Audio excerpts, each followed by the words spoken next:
अब तक की 5 अहम खबरें। महाराष्ट्र में 16वीं सदी की मस्जिद पर हिंदुत्व ग्रुप के दावों के बाद उसे आर्जी तौर पर कर दिया सील। महाराष्ट्र के इरंदोल कस्बे में 16वीं सदी की एक मस्जिद को आर्जी तौर पर जिला इंतजामिया की जानिब से सील कर दिया गया है, क्योंकि उस मस्जिद को लेकर हिंदुत्व ग्रुप का ये दावा है कि ये मस्जिद हिंदुओं के मजहबी ढांचों को तोड़कर बनाई गई है। मस्जिद के कमेटी ट्रस्ट ने इस मामले को लेकर औरंगाबाद हाई कोर्ट का रुख कर इस हुक्मनामे को वहां चैलेंज किया और उनसे मस्जिद में नमाज अदा करने की इजाजत देने की गुजारिश की। ट्रस्ट के वकील शाहिद नदीम ने इस मामले को बड़ा ही संगीन बताते हुए जल्द सुनवाई की अर्जी दी थी, लेकिन कोर्ट ने इसे फिलहाल बुध तक के लिए न सुनने का फैसला किया है। इस मामले में नदीम की तरफ से कोर्ट में वीडियो पेश किया गया, जिसमें मस्जिद में भारी तादाद में लोग नमाज अदा कर रहे थे और साथ ही वक्फ के जगह पर हक के कागज भी पेश किए गए। लेकिन वहीं दूसरी तरफ हिंदुत्व ग्रुप पांडववाड़ा संघर्ष समिति ने यह दावा किया है कि मस्जिद उनके पांडववाड़ा के उसी जगह पर बनाए गए ढांचों को तोड़कर बनाई गई है। वहीं इस मामले पर बातचीत के बाद डिस्ट्रिक्ट कलेक्टर मित्तल ने एक फरमान जारी किया और मस्जिद में नमाज पढ़ने पर पाबंदी लगाने को कहा। साथ ही नाजुक हालात होने के चलते इलाके में धारा 144 भी लागू करवा दी गई। इतना ही नहीं, इंतजामिया ने वक्फ अथॉरिटीज को इस मामले में सही दस्तावेज पेश करने का भी हुक्म दिया है। आजम खान से वाई सिक्योरिटी छीन 2 साल की सजा सुनाना। क्या योगी बाबा ने अब हेट स्पीच देने पर भी शुरू कर दिया मिट्टी में मिलाना? समाजवादी पार्टी के कदावर लीडर आजम खान, जिन पर वजीर आजम मोदी, उत्तर प्रदेश के सीएम योगी आदित्यनाथ और उस वक्त के रामपुर के डीएम अनुजन्या कुमार सिंह को लेकर नफरती और भड़काऊ बयान देने को लेकर मामला दर्ज किया गया था, जिसके बाद उन्हें 2019 में 3 साल की सजा सुनाई गई थी। साथ ही साथ उनके असेंबली और इलेक्शन लड़ने के बाद से भी उन्हें डिस्क्वालीफाई कर दिया था, जिस पर बाद में रोक लगाई गई थी।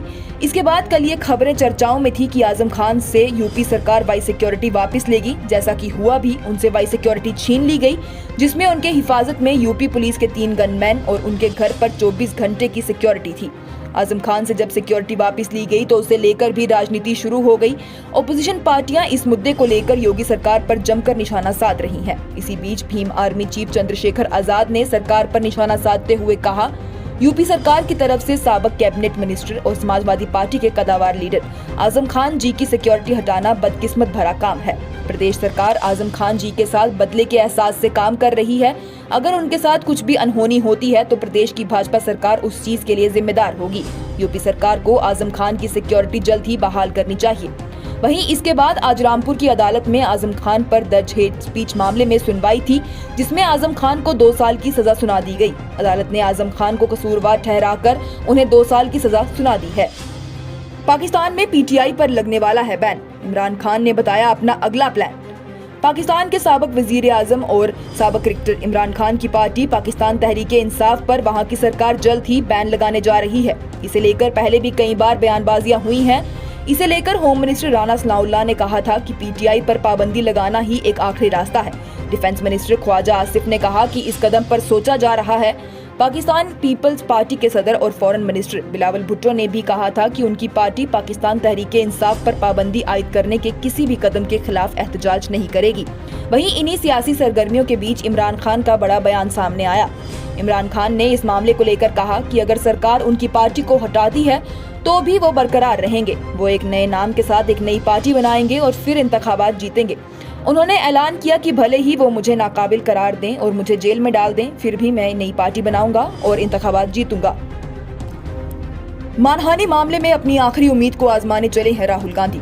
कांग्रेस पार्टी के लीडर राहुल गांधी पर 2019 में उनकी तरफ से मोदी सरनेम पर की गई टिप्पणी को लेकर डिफेमेशन यानी कि मानहानि का मामला सूरत कोर्ट में दर्ज हुआ था, जहां से उन्हें 2 साल की सजा हुई, जिसकी वजह से उनकी संसद की सदस्यता भी चली गई थी। और इस फैसले को चुनौती देते हुए राहुल गांधी ने गुजरात हाई कोर्ट में अर्जी डाली थी, लेकिन गुजरात हाई कोर्ट ने उनकी उम्मीदों पर पानी फेर दिया और कहा कि सूरत कोर्ट की तरफ से दिया गया फैसला बिल्कुल सही और कानूनी है।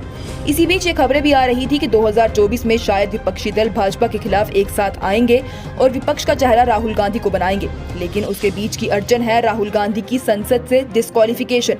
वहीं अब राहुल गांधी ने अपनी आखिरी उम्मीद को आजमाया है, जो कि है सुप्रीम कोर्ट।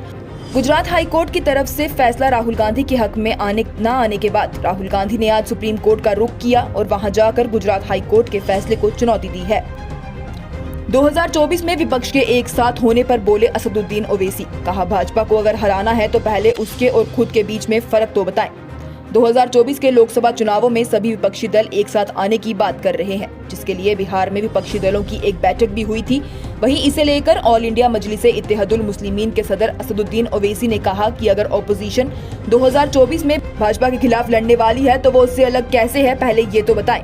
क्या वो भाजपा के ही एजेंडे पर चलने वाली है? ओपोजिशन की मीटिंग में असदुद्दीन ओवैसी को ना बुलाने पर उन्होंने कहा कि वो तो बड़े बड़े चौधरियों का क्लब, वहाँ पर असद ओवैसी जैसा अछूत कैसे जा सकता है। उन्होंने कहा कि हमें छोड़े, इन लोगों ने तो तेलंगाना के वजीर आला को भी इस बैठक में नहीं बुलाया। इसके साथ ही असम के वजीर आला हिमंत बिस्वा शर्मा के सब्जियों के दाम मियां मुसलमानों ने बढ़ाए हैं वाले बयान पर कहा कि उन्हें तो नोबेल प्राइज मिलना चाहिए। पूरे देश की जनता को इनके लिए उठकर ताली बजानी चाहिए, क्योंकि ये कमाल के साइंटिस्ट हैं। हर चीज का इल्जाम मुसलमानों पर डाल देते हैं। मोदी सरकार ने चुन चुन कर लोगों को अपनी पार्टी में लिया है। इससे साफ दिखता है कि बीजेपी वाले किस हद तक नफरत की राजनीति करते हैं। ये थी अब तक की 5 अहम खबरें। लेटेस्ट अपडेट्स के लिए देखते रहिए न्यूज इनसाइडर 24/7।